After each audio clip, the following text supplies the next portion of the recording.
तो I guess ऐसा एक लंबे अरसे के बाद हो रहा है जब हम लोग WWE चैंपियनशिप मैच के लिए ज्यादा एक्साइटेड है यूनिवर्सल टाइटल मैच के मुकाबले। So hello everyone and welcome back to new video. WWE के आने वाले premium live event elimination chamber 2022 को होने में अब 10 दिन के अराउंड का जो टाइम है वो बाकी रह गया। और जैसा मैंने कहा कि एक लंबे अरसे बाद हो रहा है कि हम लोग यूनिवर्सल टाइटल मैच से ज्यादा WWE टाइटल मैच के लिए एक्साइटेड है। अब भैया एक्साइटेड होना भी चाहिए। एक तो एलिमिनेशन चेंबर के अंदर मैच होगा, मल्टीमैन मैच होने वाला है, ऊपर से जब आपको एक ही मैच के अंदर almighty Bobby Lashley, beast incarnate Brock Lesnar, Seth freaking Rollins, the phenomenal one AJ Styles, हमारे original bro Riddle plus Austin Theory मिल जाए। Expect the unexpected. तो भैया कौन एक्साइटेड नहीं होगा इस मैच के लिए। अब एलिमिनेशन चेंबर का ये जो मैच है जितना ज्यादा बड़ा होगा उतना ही ज्यादा अनप्रेडिक्टेबल होगा। तो इस वीडियो के अंदर मैं रैंक करने वाला हूं हर सुपरस्टार का चांस, किसका कितना चांस है कि एलिमिनेशन चेंबर के इस मैच के अंदर जीतेगा। और जो सारी रैंकिंग होगी वो मेरी प्रेडिक्शन या फिर मेरे ओपिनियन पे ही बेस्ड होगी।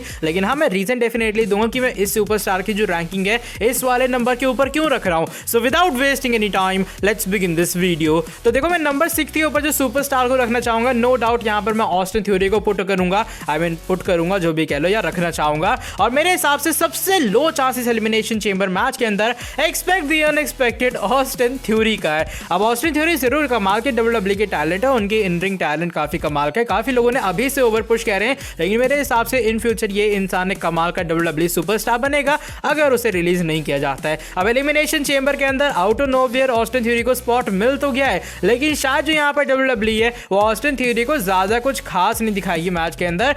परफॉर्मेंस अच्छी आएगी, लेकिन मेरे हिसाब से इस मैच में जो पहले एलिमिनेट होगा वो ऑस्टिन थ्योरी होंगे। अब ऑस्टिन थ्योरी को इतना बड़ा मौका मिल रहा है कि उनके करियर के लिए काफी बड़ी चीज है। और ये बात क्लियर करते हैं कि आने वाले टाइम में ऑस्टिन थ्योरी WWE के मेगा स्टार या फिर एक बड़े स्टार डेफिनेटली बन सकते हैं। और ये तो जस्ट शुरुआत है, इसलिए ज्यादा कुछ हम लोग मेरे हिसाब से विनर के तौर पे उम्मीदें ना लगाएं ऑस्टिन थ्योरी से। अब जो मैं नंबर 5 के ऊपर नाम रखना चाहूंगा वो होंगे हमारे रैंडी ऑर्टन के दोस्त और हम सभी के ओरिजिनल ब्रो यानी कि रिडल का। अब रिडल यार हमारे एंटर तो हो गए हैं, लेकिन बेचारे रैंडी नहीं है मैच के अंदर, इसलिए रिडल को प्रूव करना है रैंडी ऑर्टन को कि भैया देखो मैं तुम्हें रिप्रेजेंट कर रहा हूं वहां पे, और एलिमिनेशन चेंबर के अंदर मैं तबाही मचाऊंगा। अब आज से काफी टाइम पहले एक अपडेट आई थी सामने की जो रिडल वर्सेस ऑर्टन का मैच है WWE प्लान कर रही है, लेकिन WWE चाहती है इस मैच के अंदर एक चैंपियनशिप ऐड हो। अब इसका मतलब ये मत समझ लेना कि एलिमिनेशन चेंबर के अंदर रिडल चैंपियन बन जाएंगे, आगे से इन फ्यूचर होगा, शायद इसी साल के आखिरी में होगा। लेकिन एलिमिनेशन चेंबर के अंदर आएगी जो रिडल है एक आयरन मैन मैच वाली परफॉर्मेंस देंगे। जो रिडल के मैचेस है वो हमने देखे किस तरीके से वो कंपीट करते हैं मैचेस के अंदर, और शायद एलिमिनेशन चेंबर में विनर तो नहीं लेकिन एक और कमाल की परफॉर्मेंस हम लोग एक्सपेक्ट जरूर करेंगे रिडल से। अब जो मैं नंबर 4 के ऊपर सुपरस्टार रखने जा रहा हूं, आई नो काफी लोग कहेंगे भैया पागल हो गए, क्योंकि जो मैं नंबर 4 के ऊपर सुपरस्टार रखूंगा वो होंगे हमारे farmer WWE champion, farmer universal champion, farmer royal rumble winner Seth freaking Rollins. I know काफी लोग कहेंगे पागल हो गए, सेथ रॉलिंस को तूने नंबर 4 के ऊपर रखा, जबकि इसके ऊपर और सुपरस्टार भी हैं जिनका शायद लो चांस होगा सेथ फ्रीकिंग रॉलिंस के मुकाबले। लेकिन अगर देखो मैं प्रैक्टिकली देखूं, मुझे नहीं ऐसा लगता कि सेथ रॉलिंस एलिमिनेशन चेंबर के अंदर उस मैच में जीतने वाले हैं। अगर आप सीन या फिर स्टोरी के हिसाब से देखो, एलिमिनेशन चेंबर से पहले सेथ यूनिवर्सल टाइटल पिक्चर में थे और उनकी जो मैच की परफॉर्मेंस आई थी उनके बेसिस पे उन्हें ऐड किया गया है। एज सच कोई बड़ी स्टोरी लाइन नहीं चल रही सेथ फ्रीकिंग रॉलिंस को लेकर कि वो न्यू चैंपियन बनेंगे। इससे पहले अगर आपको याद हो डे 1 से पहले जो कहानी चल रही थी वहां पर एक्चुअल में लग रहा था कि सेथ के पास तगड़ा मोमेंटम है, जाएंगे डे 1 के अंदर और वो बनेंगे न्यू चैंपियन। अब वहां आ गए हमारे बीस्ट इनकार्नेट ब्रॉक लेसनर, सारे प्लान्स के ऊपर चौपट कर दिया। इसलिए मेरे हिसाब से सेथ रॉलिंस WWE चैंपियन बनेंगे तो इस साल, लेकिन शायद वो रेसलमेनिया के अंदर हो सकता है, शायद वो रेसलमेनिया के बाद हो सकता है। एलिमिनेशन चेंबर के अंदर I don't think so Seth new champion बनेंगे। अब मैं भी सेथ का एक बहुत ही बड़ा फैन हूं, लेकिन फिर भी अगर मैं रियलिटी की बात करूं तो शायद मैं सेथ को नंबर 4 के ऊपर ही रखना चाहूंगा। अब जो मैं नंबर 3 के ऊपर सुपरस्टार रखना चाहूंगा वो होंगे हमारे फिनोमिनल वन, और मे भी एक बार फिर से जो इंसान बने WWE चैंपियन एजे स्टाइल्स को। अब एजे स्टाइल्स को नंबर 3 के ऊपर पुट करने का, सेथ रॉलिंस से ऊपर पुट करने का जो मेन रीजन है वो उनकी बुकिंग चेंज है। अगर देखो एजे स्टाइल्स कहां एक बार एंजेलो डॉकिंस, मॉन्टेज फोर्ड इन सभी से हार रहे थे मंडे नाइट रॉ के अंदर, लेकिन अब क्या सीन बन रहा है, एजे स्टाइल्स डेविन प्रीस्ट को पिन कर रहे हैं। अब ऐसा नहीं मैं कह रहा कि भैया एजे स्टाइल्स के अंदर काबिलियत नहीं है, हमने एजे स्टाइल्स का स्मैकडाउन के अंदर एज डब्ल्यूडब्ल्यूई चैंपियन क्या कमाल का, क्या गजब का रन देखा था। लेकिन रीसेंट टाइम में एजे स्टाइल्स का इतना कचरा और था जब वो टैग टीम पूरे डिवीजन में थे, मैं बता नहीं सकता। एजे स्टाइल्स भैया किसी भी चोने मोने से पिन हो रहे थे, लेकिन जैसे ट्रांजिशन आया एजे स्टाइल्स की बुकिंग के अंदर और रीसेंट टाइम में जब उन्होंने डेमियन प्रीस्ट को पिन किया, वो भी मंडे नाइट रॉ के अंदर, लगा ऐसा भैया एजे स्टाइल्स बढ़ रहे हैं डब्ल्यूडब्ल्यूई टाइटल की तरफ। ऊपर से एजे स्टाइल्स ने काफी बार टीज की है कि एजे स्टाइल्स वर्सेस एज का मैच होगा रेसलमेनिया में, और बहुत से लोग की हुई उम्मीद है कि AJ Styles versus Edge WWE championship के लिए होगा। इसलिए मेरे हिसाब से एलिमिनेशन चेंबर के अंदर एजे स्टाइल्स का काफी अच्छा चांस है। जिस तरीके से उनकी ट्रांजिशन हुई बुकिंग के अंदर, आई गेस एजे स्टाइल्स एक तगड़े फेवरेबल हैं कि वो इस मैच के अंदर हमें न्यू चैंपियन बनते हुए नजर आए और पूरा मंडे नाइट रॉ और रेसलमेनिया का जो सीन है वो हमें बदलते हुए नजर आएंगे। अब मैं नंबर 2 के ऊपर जो सुपरस्टार रखना चाहूंगा वो भी थोड़ा सरप्राइज नेम है। मैं रखना चाहूंगा हमारे former WWE champion the beast incarnate Brock Lesnar को।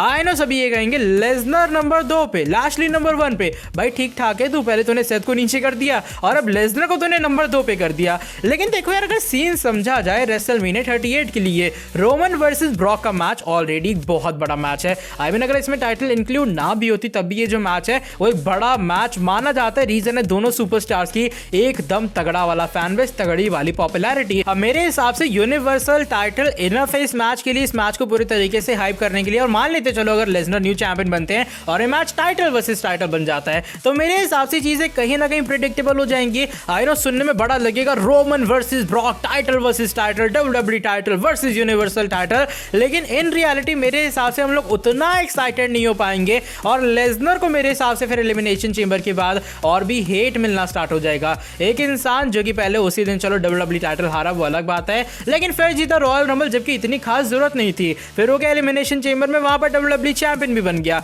अब इससे यहाँ पर फैंस का जो मूड है वो अकेला खराब नहीं होगा, लेकिन मंडे नाइट रॉ का जो सीन है रेसलमेनिया के लिए वो भी पूरा चॉप आउट हो जाएगा। I mean road to WrestleMania चल रही है, डब्ल्यूडब्ल्यूई टाइटल आपके पास नहीं है, तो भैया दिखाओगे क्या मंडे नाइट रॉ के अंदर? क्या टैग टीम डिवीजन इधर उधर कूदता जाएगा? क्या Seth Rollins, Lashley, Kevin Owens, Finn Balor और जितने भी बड़े सुपरस्टार रेटेड आज सुपरस्टार है जो एजे स्टाइल्स हो गए, ये लोग क्या आपस में लुकामिची खेलेंगे बैठ के मंडे नाइट रॉ के अंदर? क्योंकि मेरे हिसाब से डब्ल्यूडब्ल्यूई टाइटल एक बहुत ही ज्यादा रिक्वायर्ड चीज है मंडे नाइट रॉ के लिए, स्पेशली जब हम लोग बढ़ रहे हैं रेसलमेनिया 38 की तरफ। तो इसलिए मेरे हिसाब से लेसनर का चांस कम है और मैं उन्हें अपने ओपिनियन के हिसाब से नंबर 2 के ऊपर रखूंगा। अब बात करूं नंबर 1 के बारे में, ऑफ कोर्स मैं रखने वाला हूं हमारे current WWE champion the almighty Bobby Lashley को। अब बॉबी लैशली को नंबर 1 के ऊपर रखने का मतलब ये नहीं कि भैया लैशली को मैं एकदम सुप्रीम मान रहा हूं मैच के अंदर कि भैया लैशली को टच करेगा, इसकी ऐसी कम तो ऐसी लैशली सबकी धज्जियां उड़ाने वाला है। लेकिन जब लैशली एक बार फिर से डब्ल्यूडब्ल्यूई चैंपियन बने, आप उनकी पुरानी डब्ल्यूडब्ल्यूई टाइटल रेन की तरफ थोड़ी नजर डालना।